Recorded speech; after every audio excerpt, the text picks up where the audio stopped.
자, 명절 잘 지냈어요? 명절 지나니까 우리가 2주 만에 뵈네. 자, 오늘 이제 교재 1권에서 행정학을 이제 입문을 하겠습니다.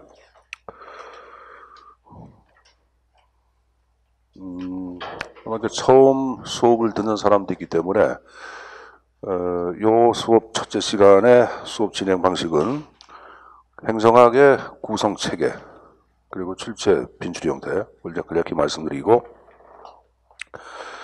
그리고 수업의 진행 방식까지 해야 되겠네요. 그 세 가지 형태를 먼저 말씀드리고, 본문 내용을 입문하도록 하겠습니다.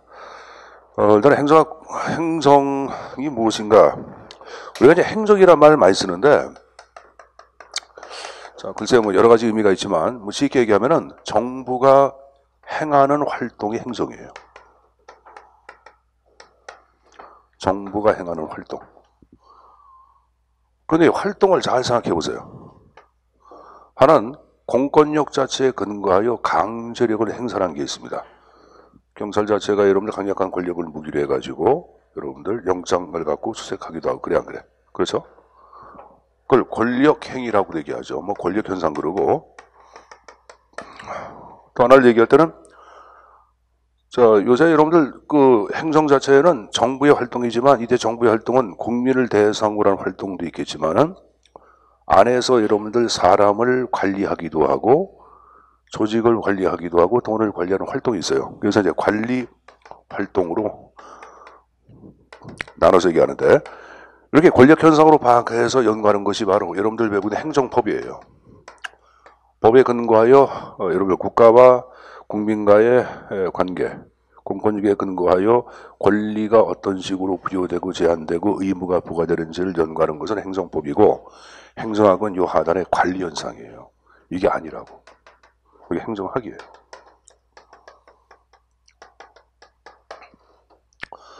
자, 그럼 관리를 얘기할 때는 관리의 대상이겠죠. 뭘 관리하냐? 자, 일단 여러분들 좀 전에 얘기한 것, 조직을 관리한다 그랬어요.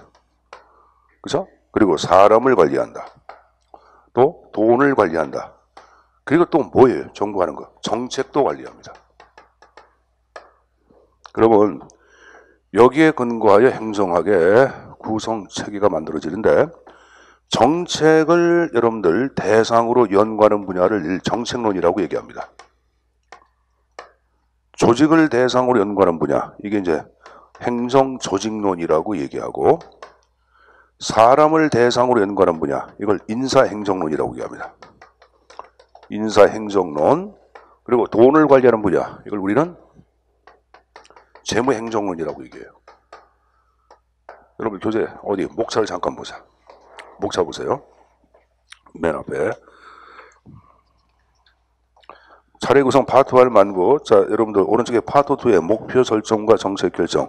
이게 바로 정책론을 얘기하는 거예요. 그리고 파트 3의 행정 조직론. 조직론 나왔죠? 그 다음 페이지 보세요. 자, 제2권 파트 4에 인사행정론 나와 있죠? 자, 그 다음 페이지. 파트 5에 재무행정론이 나와서 안 나왔어? 나왔죠, 여러분들. 그래서 지금 얘기한, 여기 보세요. 정책, 조직, 인사, 재무. 이것이 행정의 가장 핵심적인 바디 분야예요. 몸통 분야예요. 그래서 아마 행정학 학생들은 대학에서 정책학이다, 행정조직론, 인사행정론, 이걸 인적자원관리라고 얘기하지 재무행정 파트에 관한 것을 강론으로 수업을 합니다. 교과목으로 설정이 되어 있어가지고. 그럼 보자. 정책을 관리했다, 조직을 관리했다, 사람을 관리했다, 돈을 관리했다. 관리를 잘하고 있는지 통제도 하고 잘못된 점은 시정 조치를 해야 돼. 해야죠. 이걸 다루고 있는 분야가 다시 목차 파트 6의 행정통제 행정기업 파트예요. 이걸 이제 보통 행정환류론이라고도 얘기합니다. 행정환류론. 그렇게 표현하기도 합니다. 이것도 대학의 교과목으로 설정이 되어 있어요. 자, 그럼 제가 지금 얘기한 게 파트 2, 2편부터 파트 6까지, 6편까지 얘기했어요. 나머지 두 가지가 나오는데 맨 앞에 보세요. 맨 앞에 보시면은 파트 1에 나온 게 행정의 기초 이론이라는 게 나오죠. 여러분 구급의 시험 과목을 보면 이렇게 되어 있지. 국어, 영어, 한국사, 행정법 이게 시험 과목으로 설정되어 있습니다. 그렇죠, 여러분들? 그러면 지금 시험 과목의 형태 가운데 학이라고 하는 개념은 행정학 하나밖에 없어요. 자, 학은 사이언스 해가지고 이걸 번역할 때 뭐라고 번역을 해? 학문이나 과학이라고 번역을 해, 안 해? 하죠. 학문을 얘기하거든. 그럼 어떤 현상이 하나의 과학, 사이언스가 되기 위해서는 현상을 바라보고 있는 학자들의 논리나 시각, 견해가 전제가 되어야 합니다. 그런 논리나 시각, 견해를 보통 우리는 뭐라 그러냐? 어프로치라고, 접근 방법이라고 얘기하기도 하고, 경우에 따라 패러다임이라는 말을 쓰기도 합니다. 그래서 이러한 내용을 중심으로 설정되어 있는 것이 바로 기초이론 파트예요. 어떤 책은 행정학 입문으로 되어 있는 책도 있고, 어떤 책은 행정학 총론으로 되어 있는 책도 있습니다. 전부 다 같은 말들입니다. 기초이론 파트가 되어 있고. 자, 그리고 마지막 다시 여러분들 두 장 넘겨서 파트 7에 지방행정론이 별도로 나와 있을 거예요. 자, 근데 과거의 행정학 책은 지방행정론이 별도로 구성된 게 아니라 여러분들 조직이론 아까 얘기했죠. 여기에 포함시켜서 전체를 6개로 구성을 하기도 했는데, 자, 1990년대에 들어와서 여러분들 각 대학에 지방행정학과다, 자치행정학과다 하는 학과가 여러분들 등장을 합니다. 그리고 이때부터 지방행정 자체가 별도의 독립된 분과 학문으로서 인정이 돼. 그래서 지금은 행정학 개론책을 구성할 때 지방행정론을 별개의 편으로 뽑아서 구성을 시켜놓고 있습니다. 그래서 마찬가지로 이 책도 지방행정론을 별개의 편으로 구성을 시켜놨습니다. 물론 출제의 여러분들 범위를 얘기할 때도 지방행정론 포함으로 여러분들 출제를 의뢰합니다. 그리고 문제 출제 범위를 수험생한테 알릴 경우에도 지방행정론 포함돼서 문제가 나온다고 얘기합니다. 그래서 이 파트는 이제 별도의 편으로 이제 구성을 시켜놓고 있어요. 그래서 이게 지금 이게 7개의 편으로 구성이 되어 있는데 이걸 갖고 이제 여러분들 우리가 3개월 동안 수업이 진행이 되는 거예요. 그러니까 지난달 수업 들으신 분들은 우리가 중간에 들었기 때문에 이 순환식 강의가 이루어지기 때문에 또 앞에서부터 듣는다고 생각하시면 되겠고, 어쨌든 간에 여러분들 내년도에는 인력 많이 뽑는다고 발표가 이루어졌습니다. 그러니까 뭐 18,000명 국가직 인원수를 얘기하는데, 여기 이제 그 경찰하고 소방이 약 6,000명 정도가 빠지고 12,000명 정도 뽑는 건데 올해보다 인원수가 더 증가가 됐습니다. 그러니까 굉장히 여러분들 좋은 일이니까 최선을 다해서 공부하시면은 누구나 다 공무원 될 수 있다고 말씀드리는 겁니다. 여러분들 학교에서 평가할 때는 여러분들 절대평가라는 거 있고 상대평가라는 게 있잖아. 응? 그 절대평가, 상대평가의 차이점 뭔지 알아요? 절대평가는 뭐야? 여장수 마음대로인데, 절대평가라는 개념을 얘기할 때는 여러분들, 교사가 여러분들 수업을 잘하면은 모든 학생들 자체가 여러분들, 뭐다? 100점이 나올 수 있다고 파악하는 거예요. 철저히 교사에 의존하는 거예요. 근데 상대평가는 그게 아니에요, 여러분들. 교사가 아무리 강의를 잘하고 여러분들 잘 훈육한다 하더라도 학생들 자체가 노력하지 않으면은 점수가 나올 수가 없다. 그래서 상대평가할 수밖에 없다고 파악하는 거예요. 근데 제가 볼 땐 여러분들은 전자로 파악을 해야 돼. 미안합니다. 후자로 파악을 해야 돼. 그러니까 여러분들 상대평가를 할 수밖에 없잖아요, 지금 여러분들. 왜? 일정한 인원수는 잘리고 일정한 인원수는 합격하는 거 아니야. 그러니까 여러분들은 합격하기 위해서는 당연히 여러분들 상대평가 얘기할 때 우리가 뭐 학교에서 A 학점, 그러면 A 학점에 맞게끔 최선을 다해서 공부하시면 됩니다. 학원에서 모의고사를 볼 거야. 모의고사 성적이 80점대 이상이 나와야지 합격할 수가 있어요, 여러분들. 그러니까 평상시에 열심히 해가지고 80점대 안으로 들어가도록 노력을 하시라고 말씀드린 겁니다. 행정학은 여러분들 이정표를 설정해서 여러분 따라오시면은 좋은 점수가 나올 거예요. 강의는 지금 91년도부터 강의를 했으니까 노량진 강의를 27년 강의를 했어요. 강의를 했고 EBS 방송 강의도 공중파 강의를 현진 시청을 해가지고 내가 한 4, 5년 정도 했다가 좀 쉬었다가 2년 했다가 다시 인터넷 강의 한 10년 강의했었거든요. 그러니까 오래 강의한 사람이에요. 대학에서도 오랫동안 강의했고 뭐 현재도 대학에서 강의를 하고 있고, 그러니까 이건 내 자랑하는 게야. 이 말은 뭐냐면 어떤 사람보다도 구력이 많다 보니까 행정학 흐름이라든가 여러분들 출제 형태는 어디서 나온다 하는 것 정도는 충분히 여러분들한테 언급할 수 있다고 얘기하는 거예요. 자신 있게. 대신 여러분들 여기 보자. 아무리 내가 얘기해서 잘한다 하더라도 여러분들이 좀 따라와야 합니다. 어쨌든 간에 여러분들이 해야지 가능한 얘기지 여러분이 하지 않으면은 여러분들 합격선에 들어갈 수가 없습니다. 그러니까 여러분들 지금도 열심히 하는 걸 알고 있겠지만은 최선을 다해가지고 공부하시면은 내년도에 아주 다 높은 점수로 다 공무원에 합격할 거라고 저는 확신을 하고 있어요. 그러니까 열심히 제가 말씀드리는 겁니다. 자, 그 다음에 수업의 진행 방식을 이야기했는데, 여러분들 그 교재 4페이지 잠깐 펴보세요. 4페이지에 보시면은, 출제 포인트라는 게 나와. 자, 각 절마다 출제 포인트가 나와 있는데, 이 출제 포인트가 굉장히 중요합니다. 중요한데, 출제 포인트 안에 별표가 있는 경우가 있고 별표가 없는 경우가 있을 거야. 지금 여러분들 거기에는 출제 포인트에 별표가 있어 없어? 별표가 없죠. 별표가 없으면 출제 빈도가 좀 낮아지는 거고 13페이지를 다시 펴보자. 13페이지. 자, 13페이지 펴보시면 그 출제 포인트에 별표가 하나짜리가 있고 2개짜리가 있고 이게 낫지만 3개짜리가 있는 경우도 있을 거야. 그럼 별표가 많을수록 출제 빈출 형태는 높아졌다고 보시면 됩니다. 그러니까 별표가 3개짜리는 출제 빈출 형태가 60% 이상이 됩니다. 그러니까 거의 매년 출제에 나온다 안 나온다? 나온다 그 말이에요. 그리고 별표가 2개 정도는 40에서 60% 정도 높죠. 별표가 하나짜리는 여러분들 20에서 40인데 자, 우리가 여러분들 지금 현재 공부하는 것이 일정한 점수만 맞으면 공무원 시험에 합격하는 게 아니기 때문에 지금 별표에 관한 내용들은 완벽하게 본인 것으로 만들어 가야지 20문항 가운데 18문항 정도는 여러분들 점수가 나올 거예요. 그러니까 제가 얘기하는 건 뭐냐면 별표가 굉장히 중요하다고 말씀드린 거예요. 하나가 되건 2개가 되건 3개가 되건 간에 굉장히 중요한 파트가 되기 때문에 특히 이제 별표는 꼬박꼬박 숙제해서 본인 것으로 만들어 가도록 하시고 그 다음에 여기 보세요. 제가 이제 가급적 이제 워낙 1차, 2차, 3차, 4차 오늘 4시간 수업하냐? 4시간 수업을 진행하면서 여러분들 차수별로 확인 학습을 점검해 주면 좋은데 그럴 여유가 없어요. 그걸 보통 형성평가한다 그러는데 대신 여러분들 1차, 2차, 3차 끝나고 난 다음에 4차 중간 정도에 여러분들 수업 본문을 마치고 아마 여러분들 형성평가 OX 퀴즈를 나눠드릴 거예요. 그러니까 그건 여러분들이 체킹을 하면서 여러분들 확인하시면 되는데 제가 여러분들 지난번에 학생들한테 행정학 노트를 준비해가지고 OX 퀴즈를 만들라고 얘기했을 거예요. 그래서 그걸 매 여러분들 수업 시간마다 검사한다 그랬는데 자 이게 보세요. 수업 시간마다 검사는 안 하겠습니다. 대신 OX 퀴즈를 만들었어요. 만들어가지고 그거 만든 내용 가운데 교수님 지난번에 배웠던 내용 가운데 제가 요거 잘 몰라가지고 OX 퀴즈를 만들었습니다 해가지고 수업이 끝난 다음에 꼭 질문을 하도록 하셔야 합니다. 알았습니까? 여러분 지금 나이가 좀 20살이 넘었는데 지금 여러분들이 7살, 8살도 아니고 그러니까 여러분 스스로 자율에 맡긴 수업의 형태가 좀 진행이 돼야 돼, 안 돼야 돼?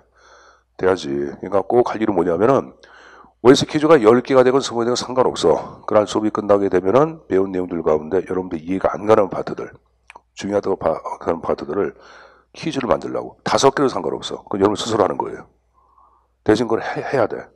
그 하는 사람하고 안 하는 사람하고 나중에 성적에 오르는 차이, 행적 이해 속도가 바뀌어. 그러니까 반드시 이건 여러분들이 퀴즈를 만들어가지고 준비하시고 1시간 끝나고 난 다음에 질문에 상관없어. 지난주에 배운 내용들 갖고 2시간 끝나고 중간중간 쉬는 시간 있어 없어? 있죠. 그 쉬는 시간 때 꼭 질문을 하시면은 선생님이 여러분들 설명을 해드리겠습니다. 알았습니까? 그리고 또 하나 공무원 시험에 대해서 여러분들 그 행정학 외에도 다른 어떤 교과라든가 다른 시험 직군 직렬에 대해서 여러분들 그 상담을 원하는 사람들은 교무실에 상담을 하시는데 우리 이제 학원을 운영하는 원장 선생님도 잘 아시겠지만 나도 이제 거의 못지않게 공무원 직군 직렬을 좀 많이 알고 있어요. 알고 있으니까 개별적으로 관심 있는 사람들 와가지고 상담을 하도록 하시면 됩니다. 자, 그럼 수업에 관한 내용을 입문을 하겠습니다. 자, 4페이지. 자, 오늘 여러분들 첫 번째 수업은 제 1절의 행정의 개념 파트를 중심으로 수업을 진행을 하겠습니다.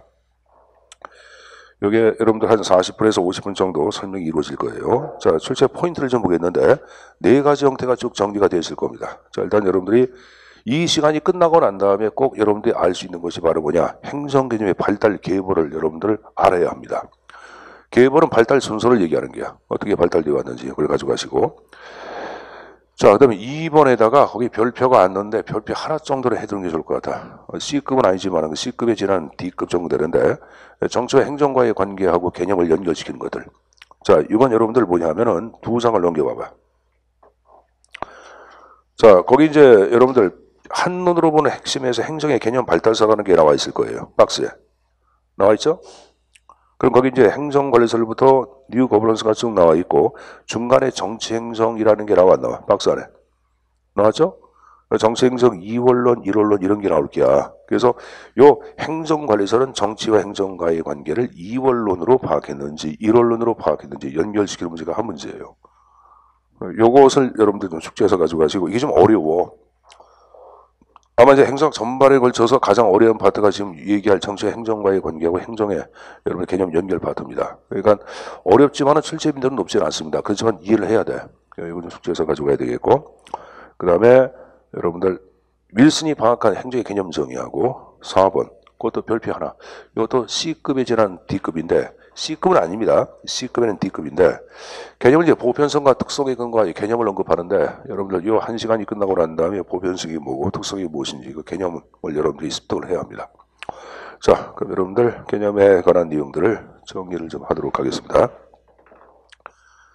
행정학은 역사가 굉장히 짧아요. 그러니까 이제 1880년대 후반에 우리가 배우는 행정학이 여러분들 탄생을 합니다. 탄생을 하는데 그러면 맨 처음에 행정의 본질과 개념은 인접, 즉 행정학과 아주 관련이 깊은 인접 사회과학에서부터 개념의 형태가 접근이 이루어져.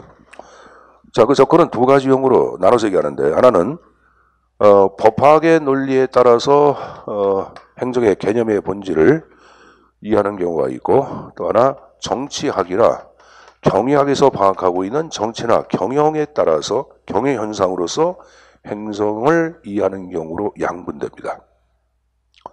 그럼 상단에 이렇게 법학의 개념에 따라서 행정을 이해하고 있는 개념 정의, 이걸 보통 우리는 행정, 법학적 행정 개념이다 이렇게 얘기하고, 정치나 경영 논리에 따라서 개념 정의하고 있는 것을 우리는 행정학적 행정 개념이다라고 언급을 해요. 그 현재 우리가 배우는 것은 그럼 행정법을 배워요, 행정학을 배워요? 이걸 배우겠지. 이건 출제에 안 나와요, 여러분들. 대신 여러분들이 행정법을 공부하시는 분들은 여러분들 상권분리, 공제설이다, 국가목적 설현설이다, 법함설이다 해가지고 행정법에서 학습할 거예요. 행정문제는 안 나옵니다. 행정문제를 내는 사람은 행정학자가 나오지 행정법학자가 문제를 절대 안 내요, 여러분들. 그래서 이건 여러분들 출제 안 나온다고 얘기했으니까 이거는 볼 필요가 없어. 그럼 우리가 정리할 것은 바로 뭐냐? 요거야. 정치랑 경영이죠. 자, 그럼 이것도 다시. 자, 그럼 어떨 경우에 행정을, 이거 보자. 정치의 논리에 따라서 행정을 이해하고 있고, 어떨 경우에 경영의 논리로서 행정을 이해하고 있는지 그 형태를 또 숙지해서 가져가야 합니다. 자, 근데 하나 이해할 건,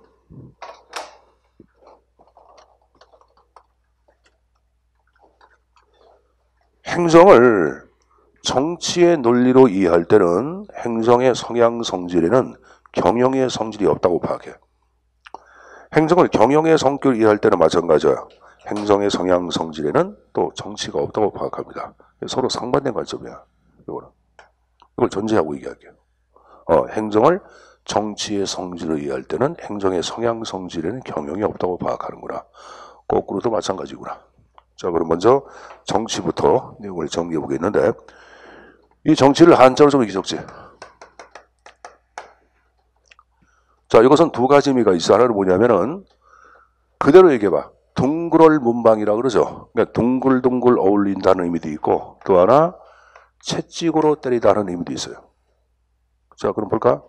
경우에 따라 서로 채찍으로 때리기도 하고 싸움질하기도 하고 경우에 따라 둥글둥글 어울리면서 앞에 바를 정자가 있지. 요 바람직한 것을 구현하기 위한 통치 형태를 우리는 정치라고 얘기하는 거예요. 그러니까 모든 정치는 궁극적으로 바람직한 상태를 지향하는데, 자, 여기 보세요.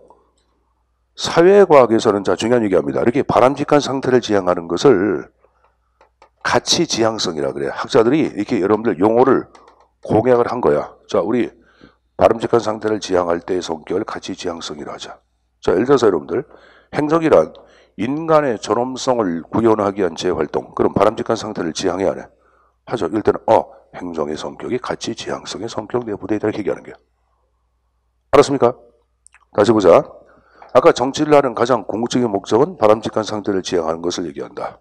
이렇게 바람직한 상태를 지향하는 것을 보통 우리는 뭐라 한다? 가치 지향성. 그러면 행정의 성향이나 개념을 이해할 때 바람직한 상태를 지향하는 것으로서 행정을 이해할 때는 행정의 본질을 뭐와 같다? 정치와 같다고 보고 있다고 생각하시면 됩니다. 좀 얘기한 것들. 행정이란 정의사회의 구현을 위한 재활동, 바람직한 상태를 지향해야 하네. 하죠. 이럴 때는 행정을 뭐로 본다? 정치의 성질로 이해하고 있다고 정리하시면 됩니다. 됐죠? 바람직한 상태로 파악한다. 이때는 정치구나. 자, 근데 이 가치 지향성은 다시 보자. 중요한 얘기. 바람직한 상태를 지향하는 것도 가치 지향성이라고 얘기하지만 또 하나 배우의 의도, 목적, 동기를 중시하는 것도 가치 지향성이라고 얘기합니다. 다시 한번 배우의 의도 목적 동기를 중시하는 것도 가치 지향성이라고 얘기해요. 자, 예를 들어서 이러한 점이 있다고 가정해보자. 철수를 만나기 위해 달려가는 영희. 그럼 철수를 만나기 위해 1번, 달려가는 영희 2번. 그럼 영희 행동을 얘기할 때 이 가치 지향성은 영희가 달려가든 날아가든 그게 중요한 게 아니야. 누굴 만나기 위해. 철수를 만나기 위해 이걸 강조할 때도 가치 지향성이야 그래. 사회과학의 가치 지향성은 의미가 두 가지가 있구나. 하나는 바람직한 상태를 지향하는 것도 가치 지향성이라고 얘기하고 배우의 의도 목적 동기를 중시하는 것도 가치 지향성이라고 하는구나. 그래서 행정의 성질 성향을 파악할 때 이렇게 배우의 의도 목적 동기를 중시한다든가 아니면 바람직한 상태를 지향할 때는 행정의 성향을 뭐로 파악한다? 정치로 파악한다고 정리하시면 됩니다. 자, 여기다 그래서 자, 가치 지향성 적어볼게요. 됐습니까? 자, 그리고 여러분들 또 하나 보자. 우리가 이제 정책 결정이란 말을 굉장히 많이 쓰는데 행정학 보면 정책 결정이란 말이 굉장히 많이 나와. 그러니까 행정 현상을 정책 결정 현상으로 이해할 때도 행정의 본질을 뭐로 파악하냐? 정치로 파악해. 그럼 이제 정책 결정이 뭡니까? 정책 결정은 여러분들 가장 일반화된 것이 바로 입법 활동이야. 그래서 워낙은 입법 활동과 의결 활동 두 가지를 얘기하는데 전체 내용의 80%는 바로 입법 활동이에요. 그럼 물어보자. 그럼 워낙은 이 입법 활동은 행정부가 담당했던 거야? 입법부가 담당했던 거야? 그냥 그대로. 그대로? 입법부지. 그치? 우리가 국회의원은 입법부 소속이라 그래? 행정부 소속이라 그래? 입법부지. 왜 입법 국회 하냐? 그리고 국회의원 보고 정치한다 그래? 행정한다 그래? 정치한다 그러지. 그럼 다 끝났네. 자, 정책 결정은 입법 활동이고 입법 활동은 입법부가 하고 입법부의 국회의원은 정치라는 거니까 행정의 성향 본질을 정책 결정 현상으로 이해할 때는 행정의 성질을 물어본다? 정치로 보고 있다고 이해하시면 됩니다. 알았습니까? 자, 그리고 우리가 정치라는 가장 현실적인 목적은 왜 할까? 권력을 획득하기 위함이죠. 그래서 권력 현상으로 파악할 경우 이럴 때도 정치의 성향으로서 이해한다고 정리하시면 됩니다. 자, 우리 경영을 보겠는데 내가 정치나 여러분들 경영은 서로 무슨 관점? 서로 상반되는 관점이라고 얘기했죠. 자, 그럼 여러분들 고등학교 마치고 대학 갈 때 수학 능력 시험 봤을 게야. 그러면 사회탐구 영역을 배울 때 가치 판단과 대별되는 판단 양식 그러면 뭐라고 배웠어요? 사실 판단, 사실 현상 배웠잖아. 이게 마찬가지야. 행정의 현상을 가치 지향이 아니라 사실 현상으로 볼 때 이때는 행정의 색깔을 경영으로 본다고 생각하시면 됩니다. 여기 보세요. 철수를 만나기 위해 달려가는 영희. 그럼 영희 행동을 얘기할 때 사실 현상은 바로 뭐냐? 영희가 철수를 만나고 누굴 만나고 중요한 게 아니라 사실상 현재 어떻게 달려가는 이 모습, 이걸 강조하는 게 사실 현상이에요. 자, 여러분 동사무소 하니까 공무원들이 여기 보세요. 공무원들이 주민등록등록번호를 띄워주고 있어. 그럼 사실상 이러이러하다 아니야. 그럼 행정이란 국민들한테 주민등록등록번호를 띄워주는 것 이렇게 할 때도 바로 뭐다? 사실 현상이에요. 그럼 이렇게 할 때는 행정을 뭐로 본다? 경영의 색깔로 본다고 정리하시면 됩니다. 됐습니까? 자, 그리고 선생님 보자. 우리가 행정을 영어로 적잖아. 그러면 이렇게 적어. 어드미니 스트레이션 이렇게 얘기합니다. 그래서 이걸 여러분 번역하면 행정 아니면 관리라고도 번역을 합니다. 근데 여러분들 가끔 우리가 MBA란 말 만들어봤죠. 걔는 미국에서 MBA도 와서 이렇게 하잖아. MBA는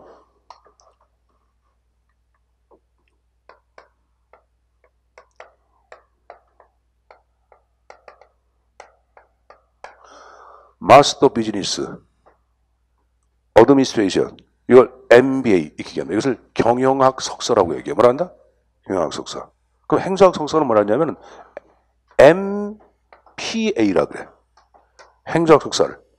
그러니까 마스터하고 이건 같아. 이게 뭐냐? 퍼블릭부터. 근데 요거는 번역할 때 제가 아까 행정 또는 뭐로 번역한다 그랬어요?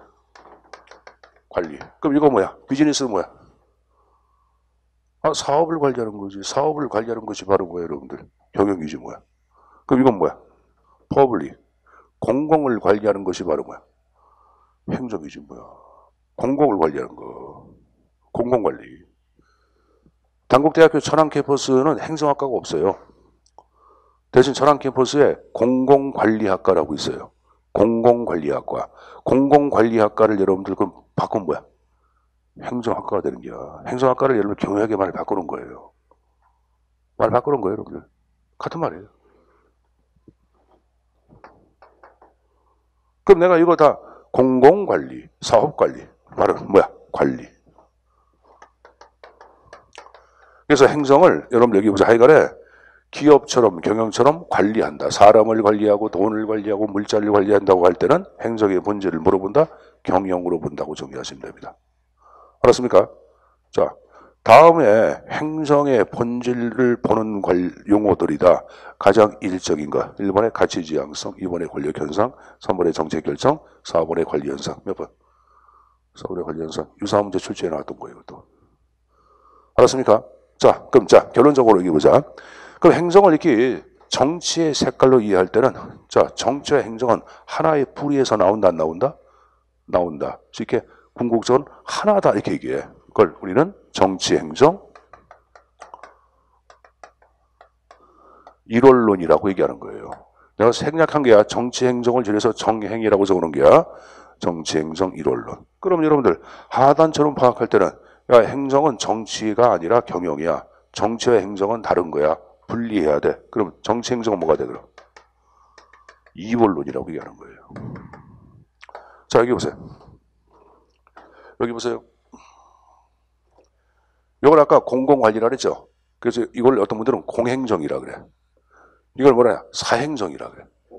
사행정. 그럼 사행정은 뭘 얘기하는 거야? 경영을 얘기하는 거죠. 이건 제가 공행정 얘기했죠. 그러면 여기 보자. 행정을 경영으로 파악한다는 것은 공행정하고 사행정 경영을 같은 것으로 취급한다 안 한다? 다시 한번. 행정을 경영으로 파악할 때는 공행정과 사행정은 하나의 몸뚱아리다. OX. 오. X로 얘기하는 사람들 스스로 머리털 하나씩 뽑아. 좀 전에 사행정이 경영이라고 그랬잖아. 그 행정을 경영의 색깔로 파악하는 거니까 공행정과 사행정은 같은 거지. 그래서 하단을 공사행정 일원론이라고 얘기하는 거예요. 그럼 위에는 어떻게 돼? 그러면 공사행정. 그렇죠. 이원론이란 말을 쓰는 거예요.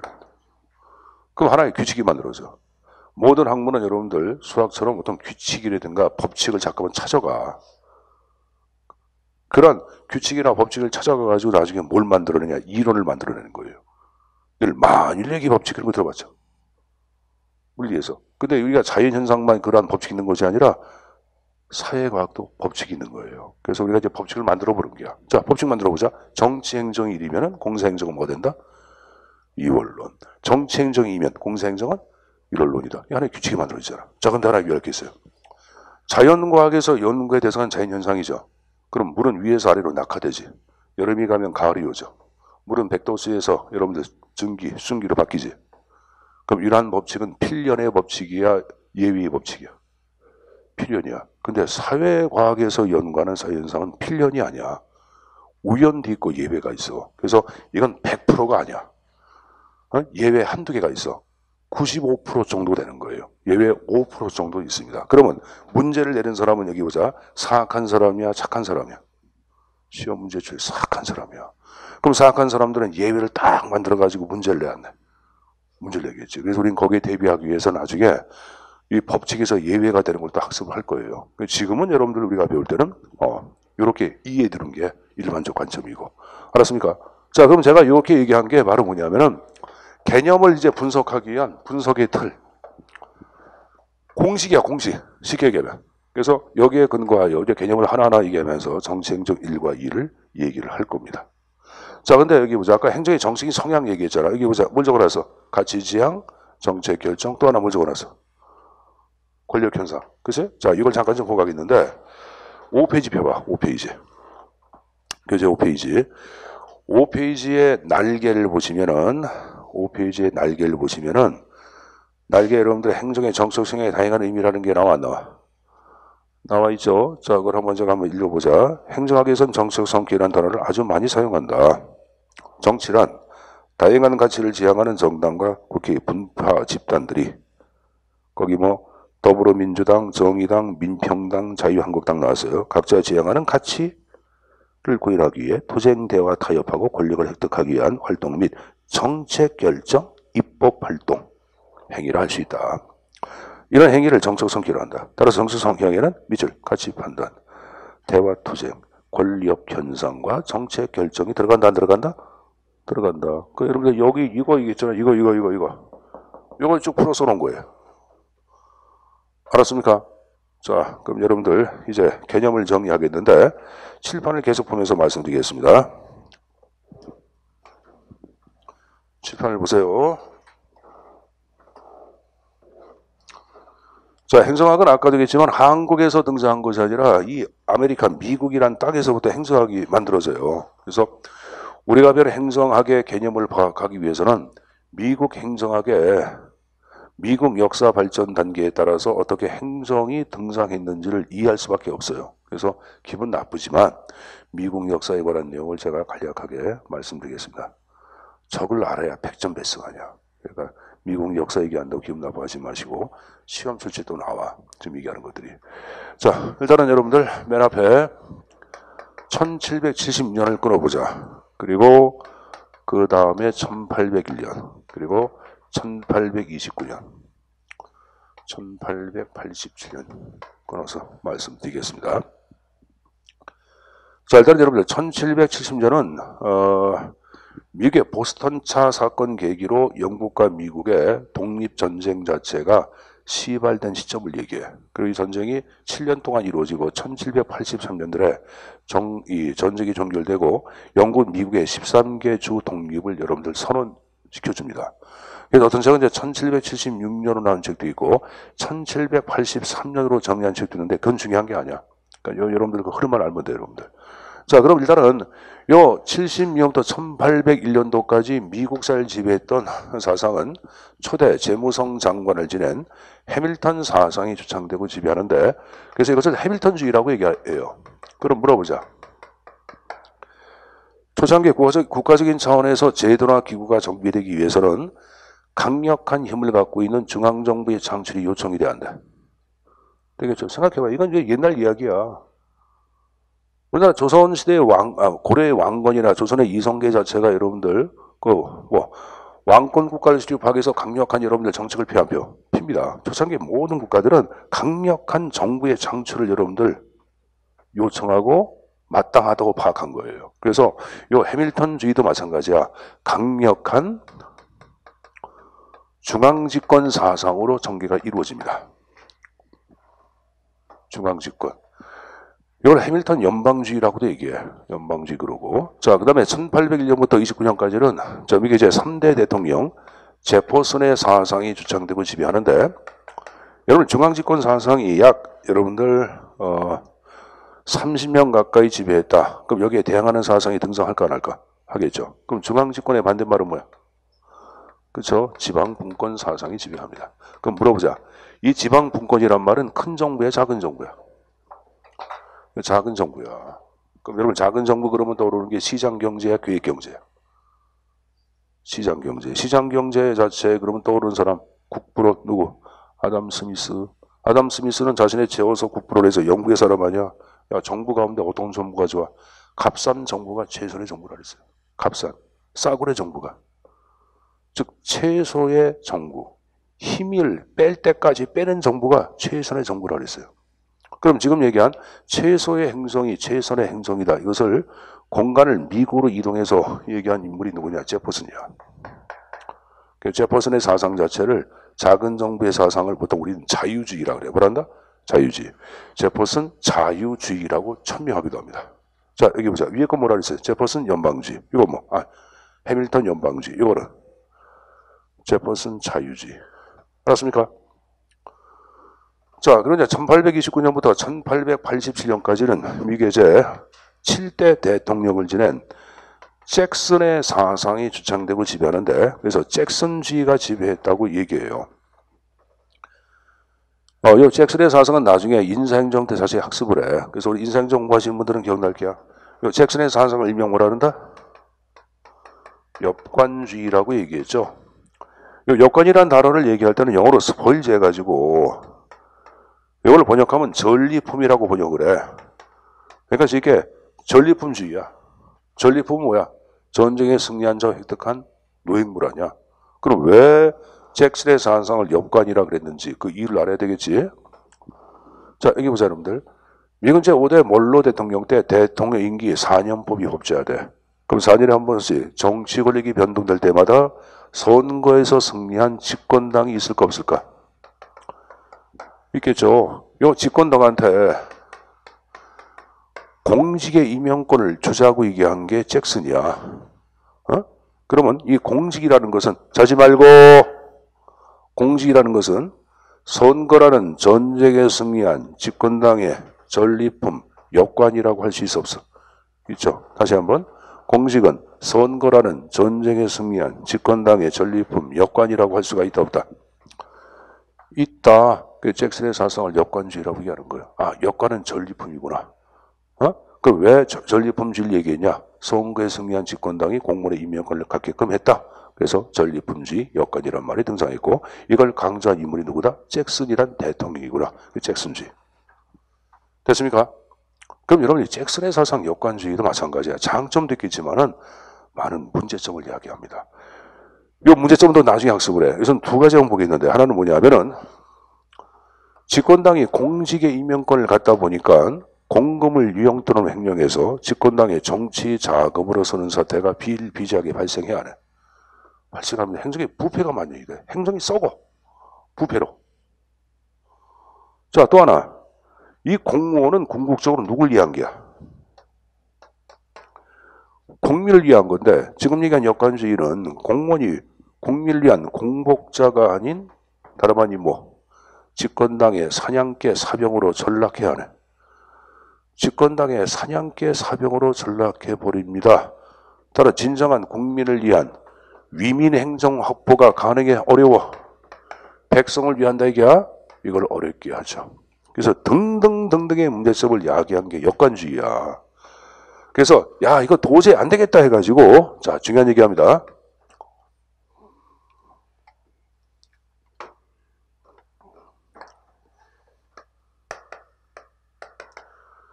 (1887년) 당시에 프레스턴 대학의 정치학과 교수를 쓰던 우드로 윌슨이라는 사람이 행정의 연구다라고 하는 아티클 논문을 발표해. 여기서 다음과 같이 행정의 개념을 최초로 언급을 해. 그 행정을 뭐라 하냐 이렇게 얘기해. 행정이란 집권당 정치로부터 영향을 받지 않는 고유하고 독자적인 영역이 있다고 파악해. 다시 한번 집권당 정치로부터 영향을 받지 않는 고유하고 독자적인 영역이 있다. 그 영역은 다름 아닌 국가 사무를 관리하는 사무의 영역이다라고 얘기하고 여기에 근거한 최초의 개념의 형태가 탄생하는데 이걸 우리는 행정관리설이라고 얘기하는 거예요.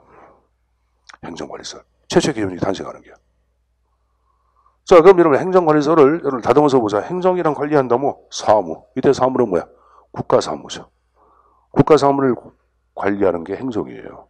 행정이랑 국가사무, 그걸 공공사무 같은 말입니다. 공공사무를 관리하는 것이 행정이다. 행정관리설. 자, 근데 제가 행정관리설 이렇게 얘기해서 행정이란 정치로부터 영향을 받지 않는 고유하고 독자적인 영역이 있다. 그럼 이 말은 행정을 정치에서 분리한 거야? 예속을 시킨 거야? 분리한 거지. 그럼 분리했으니까 정치행정 1이야? 2야? 이원론.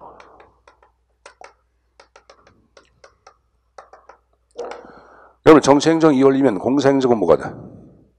공사행정은 정치행정 2면 공사행정은 1원론. 아까 얘기했잖아. 공식이라고.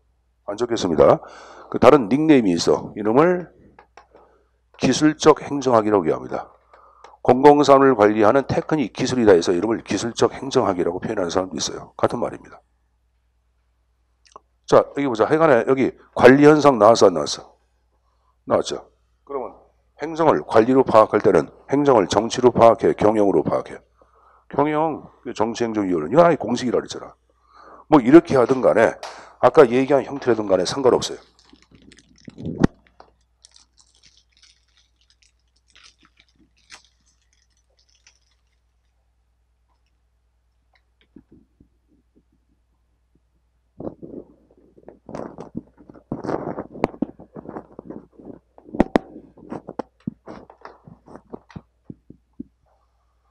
자, 그리고 이게 보자. 윌슨이라는 사람 자체는 우리가 행정학에서 선생님 학자들 시험 문제 나옵니까? 가끔 나와요. 가끔. 한 4, 5년에 한 번 정도 나올까 가끔 나오는데 가끔 나오면 중요하지 않네요. 여러분 행정학은 여러분들 점수를 많이 받아야 돼, 덜 받아야 돼? 많이 받아야 돼. 완벽하게 여러분들 좀 가져가기 위해서는 학자를 좀 외우는 것이 바람직해. 물론 행정학은 여러분들 암기보다는 이해가 전제가 돼야 되는데 그 윌슨 정도는 좀 외워야 되는데 그럼 시험 문제 나오는 사람들 한 열댓 명에 불과해. 열댓 명. 많지 않아 여러분들. 근데 열댓 명 가운데 약 60% 정도가 앞에 집중이 돼. 기체론 파트 웬만하면 다 나와. 예, 기체론에 의해서 그 양놈들 이름들이 좀 나올 게야. 그렇다고 여러분 트럼프는 안 나온다. 걱정하지 마시고. 근데 이제 트럼프는 안 나오더라도 나오는데 몇 사람 정도는 좀 외워야 되는데 윌슨은 좀 외워두세요. 쉽잖아. 왜 그러냐? 1887년도에 최초로 개념을 정의했기 때문에 이 사람을 미국 행정학의 아버지라고 얘기하고 요 1887년을 미국 행정학의 출발점으로 이해합니다. 그래서 요 윌슨 정도는 외워둬야 돼. 알았습니까? 그 윌슨 말고 한 사람 더 외울 사람이 있어. 자, 교재 여러분들 어딜 펴보시냐면은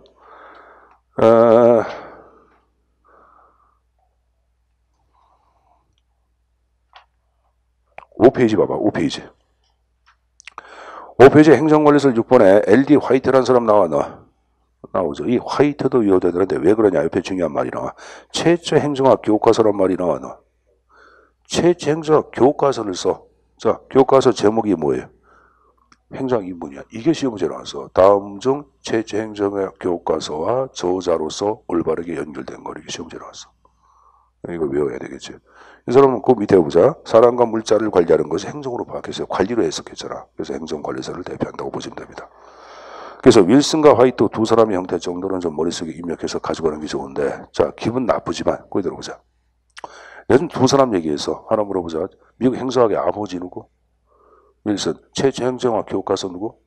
화이트. 잘했네요. 근데 이제 약 3년 전에 7급 문제에 기분 나쁘게 이 사람 들어왔어. 나 지금 행복해 해가지고 매일 본드 먹은 놈이 나왔습니다. 7번 나와. 굿나우. 나 지금 행복해. 굿나우. 굿나우. 이 7급이 나왔던 거야. 3년 전쯤에 나온 거야, 더. 거기서 정치행정저서에서, 자, 보자. 정치란 국가의사의 표현이고, 행정은 표현이 아니라, 그를 행동으로 옮기는 실천으로 파악하고 있어요. 그러니까 정치행정의 영역을 구분한 거죠. 국가의사가 이렇다고 말로 얘기하는 건 뭐다? 정치. 그 말을 행동으로 옮기는 것은 뭐다?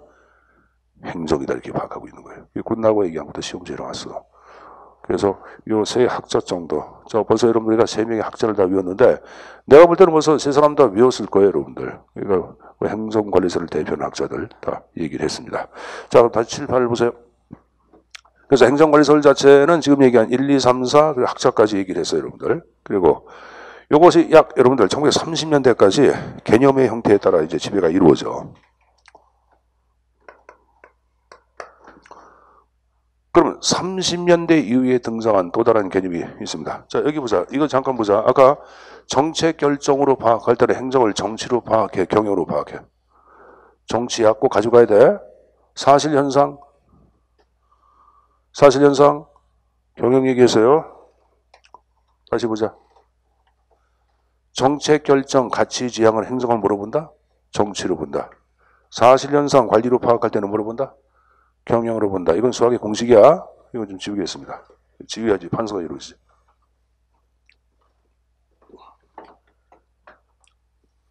자, 우리는 1930년대부터 1945년도까지 지배한 또 하나의 개념이 등장하는데, 이때 등장한 것이 뭐가 등장하냐? 통치 기능설이 등장합니다. 자, 칠판에 뭘 적어놨어요? 통치 기능설. 여러분, 모든 용어는 용어 개념에서 의미가 내포되고 있어요. 자, 여기 보세요. 행정이란 역관 전리품이다. 역관주의. 행정이란 관리한다. 뭐 국가사무를. 이거 뭐야? 그 행정이란 뭐다? 통치라는 기능을 수행한다. 통치기능설. 통치라는 기능을 수행한다. 그래서 뭐다? 통치기능설. 끝났네. 그럼 여러분들은 요 통치의 의미만 알면 돼. 자, 통치의 의미. 권력 분립을 최초로 얘기한 학자. 그러면 여러분들 잘 알고 있는 로크란 사람 들어봤죠? 사회계약설 사회시간에. 서양에 여러분들 맹자라 그러죠. 백지론 얘기했고 인간 오성용 얘기했고 능력 도야설 이거 얘기한 사람이 다 누구냐 하면은 로크야. 지금 얘기한 내용 가운데 하나 정도는 들어봐서 안 들어봤어?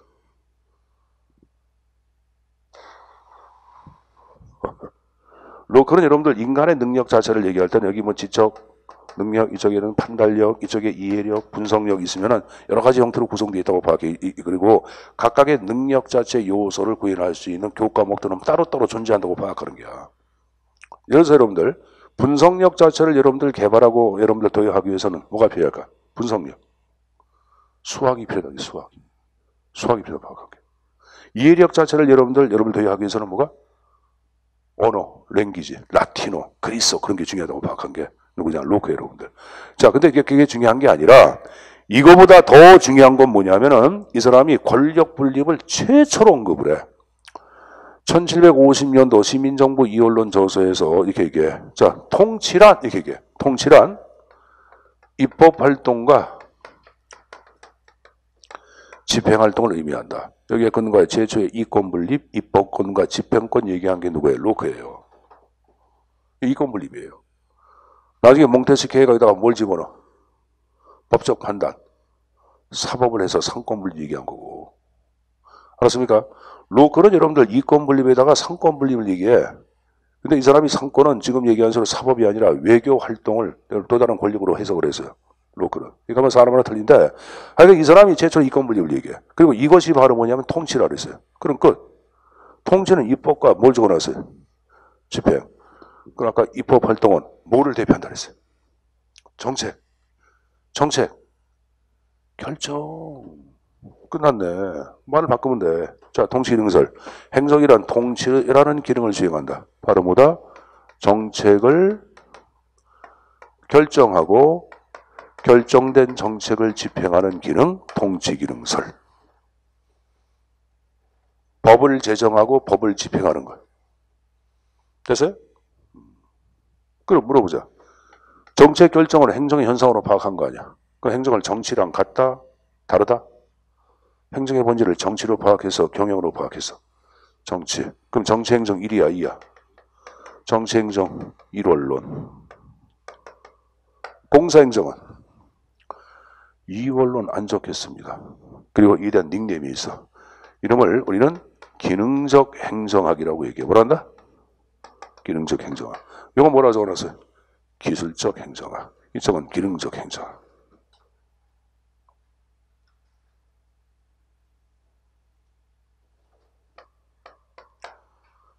자, 여러분 교재 학자에 마셜 디목과 애플비가 나오는데 학자 안 나와. 배우지 마시고. 자, 근데 하나는 유의할 게 있어. 여러분 1930년대 그러면 떠오르는 게 있어요. 뭐가 떠올라? 그죠? 경제 대공황. 자, 공황 이후에 여러분들 시장경제가 무력증을 노정을 했고 의회국가, 대의민주주의 자체가 완전히 파괴가 돼. 저른발이 민주주의, 저른발이 경제가 돼버려요. 그러니까 여러분들 어떡하냐? 일반 국민들은 그러면 의회를 사랑할까? 불신할까? 불신합니다. 의회? 얘기하는 거예요, 여러분들. 에? 그리고 의회에 대한 불신 자체는 역으로 행정부에 대한 여러분들 희망으로, 행정부에 대한 여러분들 신뢰로, 행정부에 대한 요구로서 여러분들 바뀌어. 그래서 거꾸로 야 의회 우리가 인정 못하니까 행정부 네가 대신해서 우리 것 좀 해줘 이렇게 얘기합니다. 그래서 행정부가 막강한 힘을 가져. 자, 이렇게 행정부가 강력한 힘을 가진 국가를 우리는 뭐라 그러냐?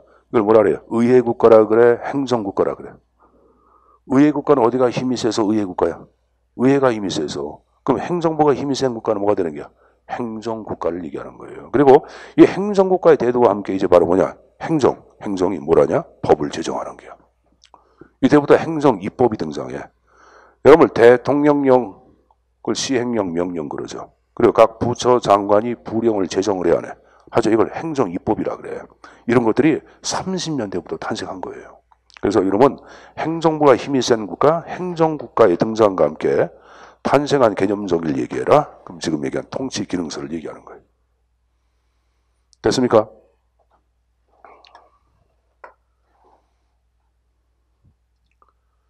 자, 그리고 이제 1945년도에 등장한 또 하나의 개념이 있어요. 이때 등장한 것이 행정, 행태설이 탄생하는데, 자, 이걸 얘기한 학자,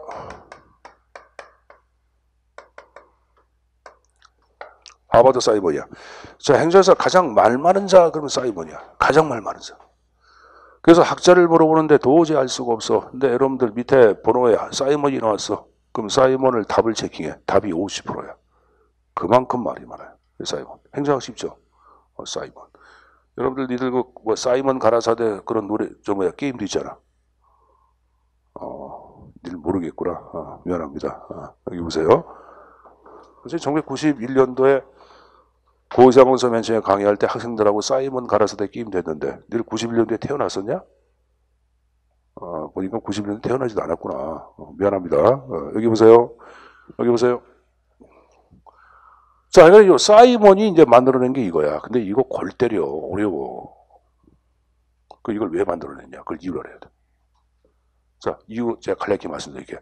우리가 다음번에 행태로는 별도로 학습을 해. 오늘은 이제 간략히 간만 보는 게 이게 짠지, 단지, 그 성향만 잠깐 보자고.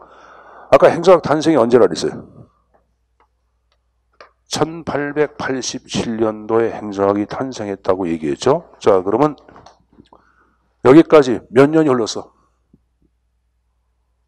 근 60년이라는 세월이 흘러왔잖아. 근데 이 60년이라는 세월이 흘러와서도 아직까지 행정학은 다른 학문처럼 온전한 학문이 아니라고 얘기해.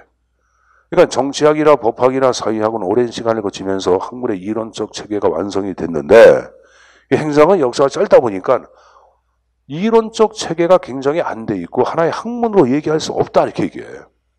그럼 여러분들 하나의 학문으로 얘기할 수 없다고 얘기했으니까 역으로 이제 하나의 학문이 돼야 돼, 안 돼야 돼?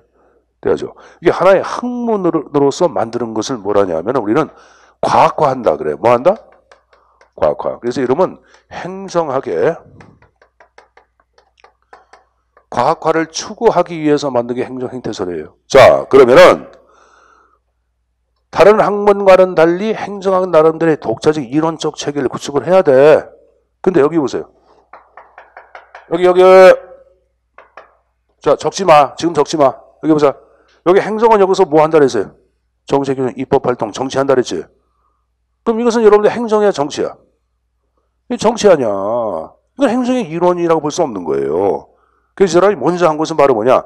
행정과 정치를 먼저 분리하자고 파악해. 그럼 정치, 행정 1이야, 2야. 정치, 행정 2원론이 되는 거예요. 2원론. 근데 이 앞에 2원론 나왔어, 안 나왔어? 나왔죠. 이런 구분하기에 신자를 불리기도 해. 신자는 새 신자야. 새 신자, 이렇게. 새 이원론이라고도 얘기합니다. 자, 그리고 네 번째 보자. 선생님 보세요. 여기 보세요. 여기. 그럼 과학화를 추구하기 위해서 자, 중요한 얘기합니다. 이 사람이 뭘 인용하냐면은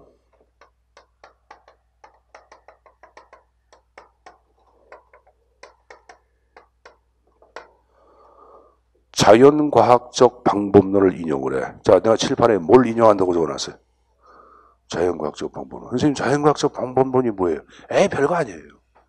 실험실에서 알콜렌병 갖다 놓고 여러분들 실험하고 관찰하고 조사하고 결론 만들어내는 거예요. 이게, 그걸 얘기하거든? 자, 근데 이제 여기서 얘기한 게 바로 뭐냐면 가장 중요한 게 그럼 자연과학에서 연구의 대상은 자연현상 아니야? 그럼 자연현상을 지배하는 법칙은 사실의 법칙이야? 당위 가치의 법칙이야? 사실 법칙이지. 아까 얘기했잖아. 봄이 가면 여름이 오고. 그게 사실 법칙 아니야. 그래서 이 사이먼은 이런 얘기에 행정학도 자연과학처럼 과학이 되기 위해서는 연구의 대상이 사실적인 것을 연구의 대상으로 삼자고 얘기해. 이 사람은 말이 좀 어렵잖아. 그걸 뭐라 그러냐? 이렇게 얘기해. 공무원들이 공유하고 있는 사실의 모습, 그걸 행태라 그래. 이걸 연구의 대상으로 삼아서 행정학의 이론적 체계를 구축하자고 얘기해. 자, 여러분 동사무소 가니까 여기 보세요. 공무원들이 법규를 중시하는 행태를 공유하고 있어. 법규 중심주의. 또 국민들, 시민들과 대화할 때 고압적인 자세로서 여러분들 상담을 해. 그걸 공유하고 있어. 고압적인 행태. 또 보니까 공무원들 매사 시간 때우기식 근무 태도를 갖고 있어. 공유하고 있어. 시간 때우기식 근무 태도. 그럼 자 지금 세 가지는 행정의 좋은 점이야, 나쁜 점이야. 그럼 묶어서 행정의 단점이라고 할 수 있어, 없어? 있죠. 이게 이론적 체계를 구축하는 과학화야. 객관적으로 관찰된 사실 여러분들 이렇게 모아가지고 이론을 만드는 거예요. 그래서 이들이 인용하는 것이 바로 뭐냐. 늘 여러분들 설문지 나눠지고 막 회수하는 거 들어봐서 많이 해봤지? 자연과학에서 얘기할 땐 실험실에 알코올 램프 비있고 산발이 갖다 놓고 가열하고 냉각하고 별짓을 다 하면서 실험을 하잖아. 근데 사회현상을 비익화에 집어넣고 냉각하고 가열할 수가 있어, 없어? 없잖아. 그래서 이걸 착안한 게 뭐냐. 야, 사회현상은 지금 얘기한 대로 끓일 수 없고 여러분들 냉각이 안 된다. 그럼 어떡하냐. 실증적으로 증명하자. 설문 나눠지고 회수해서 저 사람들 의견 자체가 사실적으로 뭘 갖고 있는지를 실증을 토대, 조사를 토대로 하자고 얘기한 거야. 그래서 이게 실증주의라고도 얘기해. 늘 철학에서 배울 때. 자, 여기 보자. 괜히 얘기했나 보다. 근데 제가 과학화란 말을 이해하기 위해서 얘기한 거예요. 어쨌든 간에 지금 얘기한 거예요. 공무원이 공유하고 있는 사실적 모습 행태를 행정으로 파악했다. 행정 행태서. 됐습니까? 아까 제가 사실 현상으로 파악할 때는 행정을 정치로 파악해, 경영으로 파악해. 경영. 정치 행정 1이야, 2야. 사실 현상. 정치 행정. 아, 이원론. 아까 제가 그건 공식이라 했잖아. 공사 행정은 뭐가 돼, 그럼? 1원론. 요걸 생각하면 돼요, 여러분들. 자세한 내용은 나중에 또 배워요, 여러분들. 지금은 간략히 간만 본 거예요. 알았습니까? 자, 이거 말씀은 이제 하나 더 있습니다. 하나 더 있어요. 자, 그걸 좀 설명하겠는데, 요건 지우고 얘기할게요, 지우고.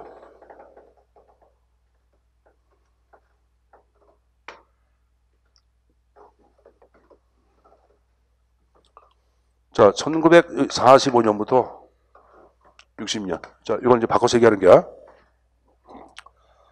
그렇지면, 자, 또 하나의 개념이 바로 뭐다?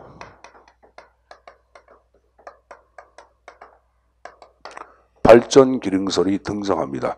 자, 뭐가 등장했다? 발전 기능설. 자, 발전 기능설 자체는, 여기 보세요.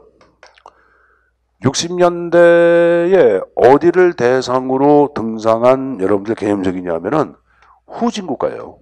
그럼 후진국가, 우리가 신생국, 개도국 그러는데, 자, 45년도 해방 이후에 이 신생국가들은 60년대부터 경제사회개발계획, 뭐 5개년 계획이다, 이렇게 해가지고 근대화 현상을 이때부터 본격적으로 박차 추진을 했어, 안 했어? 했죠. 그래서 미국의 학자들이 비행기를 타고 어디로 건너가냐면은 후진국가로 건너가. 그리고 후진국가 행정 현상을 규명하기 위한 개념으로 탄생해요. 네, 후진국의 근대 현상을 기념하기 위해서 만들어진 것이 바로 발전 기능설이에요. 학자를 얘기할 때 여러분들 여기 쉬워. 엑스맨 동생 누구? 에스맨. 그 에스맨이라는 학자가 이를 대표해요, 여러분들. 그럼 생각해보자. 후진국가에서 발전 자체를 얘기할 때는 하나 물어보자. 입법부, 행정부, 사법부 3부 가운데 어디가 강력한 힘을 갖고 국가 발전을 추진해 왔어요? 행정부죠, 여러분들. 자, 대한민국 대통령 이름 누구예요? 현재 대통령 누군지 몰라요? 우리 사람들이네?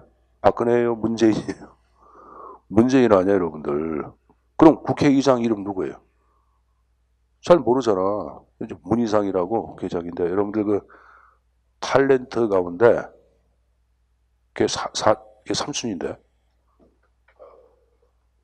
걔 이름 모르겠다.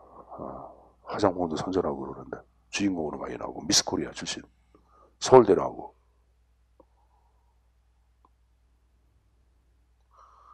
드라마에 뭐 신부 막 나오고 거기서 막 나오고 그랬더는데.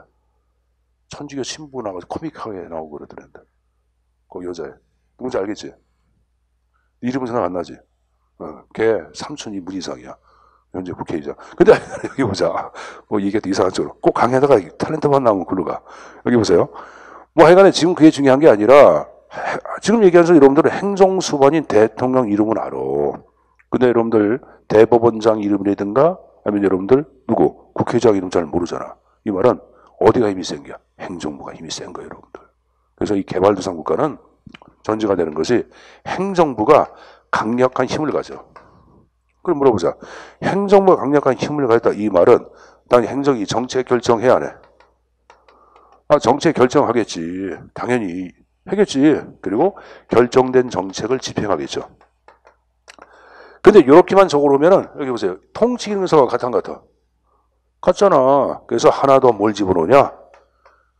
기획을 집어넣어, 기획. 제가 60년대부터 후진국가는 경제사회 개발계획 5개년짜리, 7개년짜리 이런 계획을 이때부터 본격적으로 이해를 해. 그래서 변화를 위한 기획을 담당하는 것이 행정이다. 이렇게 얘기합니다. 발전기능설에서는. 정책도 결정하고 결정된 정책을 집행하기도 하고 변화를 위한 기획도 누가 행정이 한다고 파악하고 있어요, 여러분들. 발전기능설이에요. 그럼 여기 보자. 정책 결정 현상을 행정의 현상으로 파악했으니까 정치행정 1이야, 2야. 그렇죠? 정치행정 1원론이죠. 공사행정은 2원론이라고 할 수 있는 거예요, 여러분들. 알았습니까? 그래서 여러분들 이 개념이 여러분 교재에 어디 잠깐 보냐면은 8페이지 펴봐. 자, 8페이지에 거기 한노로 보는 핵심 해가지고 행정관리설부터 뉴 거버넌스까지 6가지가 나오는데 신공공관리론하고 뉴 거버넌스는 뒤에서 얘기할 거예요, 여러분들. 그러니까 지금 얘기 안 하고 여러분이 발전기능설까지 내용을 좀 정리해서 가져가시면 됩니다. 알았습니까? 자, 그럼 여러분들 간략하게 다시 한번 정리 한번 해보자. 칠판을 잠깐 보자. 자, 해밀턴주의 뭐라 했어요? 중앙집권. 제퍼슨주의 지방분권. 요쪽에 잭슨주의 역관주의. 해밀턴주의 뭐라 그랬어요? 중앙집권. 제퍼슨주의 지방분권. 잭슨주의 역관주의.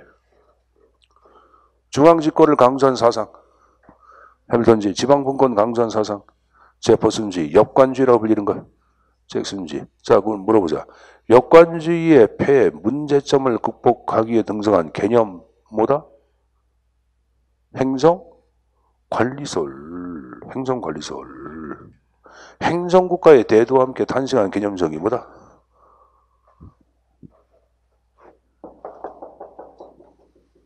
통치기능설. 행정의 과학화. 행정행태설. 후진국가. 발전기능설. 키워드를 가져가야지. 자, 보지마. 행정이란 공공사무를 관리한다. 뭐? 개념 뭐? 행정이란 공공사무를 관리한다. 행정관리설. 행정이란 정책결정, 정책 집행을 한다. 통치기능설. 행정이란 공무원이 공유하고 있는 사실적 행태. 행정행태설. 행정이란 정책결정, 집행, 기획을 담당한다. 발전기능설. 자, 여러분들 행정관리설 정치행정 1이야, 2야. 자, 교재 8페이지 박스 보자. 행정관리설 중간에 정치행정 1이야, 2야. 2원론 통치기능설 1원론 행정행태설 2원론 발전기능설 1원론 얘기했잖아. 됐습니까? 여건지 폐해 극복. 행정관리설 행정국가의 대도. 통치기능설 행정의 과학화. 행정 행태설, 후진국, 발전기능설. 자, 최초의 행정학 교과서와 저자와 저서. 화이트 행정학 입문. 뭐라 해서 지금? 행정학 입문. 행정학 입문. 자, 곧 나오는 정치행정 1원론자야, 2원론자야?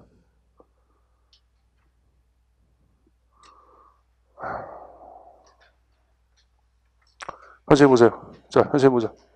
곧 나오는 행정관리설을 대표하는 사람이야. 아까 제가 이런 얘기했잖아. 정치란 국가의사의 표현이야. 행정은 국가의사의 실천이라고 얘기했잖아. 곧 나오고. 지금 행복해. 매일 본드 먹고. 본드 먹어봤어요? 본드 먹어봤냐고, 여러분들. 본드 방법 얘기해줘요? 알고 싶어? 자, 여기 보세요, 여러분들. 굉장히 갈구하는 표정을 짓고 있어. 여기 보세요. 자, 여러분들 행정이란 국가의사의 표현이요. 아니 정치란 국가의사의 표현이야. 행정이란 국가의사의 집행. 누구? 지금 얘기했잖아. 누구? 군나후, 군나후, 군나후. 자, 여러분들 행정의 개념 정의 가운데 정치, 행정, 이원론 두 가지 얘기해봐. 뭐하고 뭐? 행정관리설과 행정 행태설입니다, 여러분들. 그래서 개념은 잠깐만 좀 정리해서 가져가십시오. 시간이 좀 오배가 됐는데 좀 쉬었다가 개념 다 끝난 게 아니야. 개념 또 마저 좀 정리하고 또 제 2절로 넘어가겠습니다. 좀 쉬었다 합시다.